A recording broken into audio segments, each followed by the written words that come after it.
ഞാൻ നിയമവിരുദ്ധമായി ഏതെങ്കിലും ഒരു പ്രവൃത്തിയിൽ ഏർപ്പെട്ടിട്ടുണ്ട് എങ്കിൽ അത് പരാതി കൊടുക്കാം.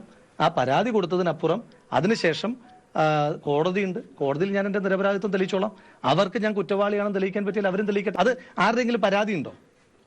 ശ്രീമതി ഹണി ഭാസ്കറിന് പരാതി ഉണ്ടോ? ഞാൻ പറയട്ടെ, ഇനി ആ കുട്ടിക്ക് ഉൾപ്പെടെ പരാതി ഉണ്ടെങ്കിൽ, ഞാൻ എന്താ പറഞ്ഞത്, ഇനി ആ കുട്ടിക്ക് അത്തരത്തിലൊരു പരാതി ഉണ്ട് എങ്കിൽ ആ കുട്ടി പരാതി കൊടുക്കുമ്പോൾ അത് കോടതിയിലെത്തുമല്ലോ. കോടതിയിലെത്തുമ്പോൾ നമുക്ക് ബാക്കി കാര്യങ്ങൾ ഞാൻ പറയട്ടെ ആ കുട്ടിക്കൊരു പരാതി ഉണ്ടെങ്കിൽ ആ പരാതി നിയമത്തിന് മുന്നിലെത്തുമ്പോൾ കോടതിയിൽ ഞാൻ എന്റെ നിരപരാധിത്വം തെളിയിക്കാൻ തയ്യാറാണ്. പക്ഷെ ആ കുട്ടി പോലും പരാതി പറയുന്നില്ല. ഈ പരാതി ഇപ്പോൾ സ്ത്രീകൾക്കെതിരായിട്ടുള്ളപ്പം സൗമ്യയുടെ കയ്യിൽ നിന്ന് എഴുതി വാങ്ങിച്ചിട്ടാണല്ലോ ഗോവിന്ദച്ചാമിക്കെതിരായിട്ട് കേസെടുത്തത്. സൗമ്യയുടെ കയ്യിൽ നിന്ന് പരാതി എഴുതി വാങ്ങിച്ചിട്ടാണല്ലോ ഗോവിന്ദച്ചാമിക്കെതിരായിട്ട് കേസെടുത്തത്.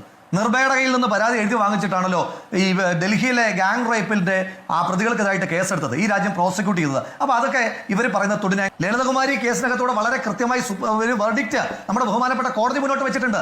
അതിനകത്ത് പ്ലേസ് ഓഫ് ഒക്കറൻസ് പോലും വിഷയമല്ല പരാതി എടുക്കാൻ, FIR രജിസ്റ്റർ ചെയ്യാന്ന് പറഞ്ഞു. അങ്ങനെയാണെങ്കിൽ പോട്ടെ, വാക്കാലുള്ള പരാതി പോലീസ് സ്റ്റേഷനിൽ പോയി കൊടുത്താൽ മാത്രമേ ഇവർ സ്വീകരിക്കത്തുള്ളൂ. ഇപ്പോൾ ഒരു അതിജീവിത പരാതിയുമായി വന്നിരിക്കുന്നു, ഇവർ കേസെടുക്കട്ടെ. FIR രജിസ്റ്റർ ചെയ്തിട്ടുണ്ടോ? ഇല്ലല്ലോ.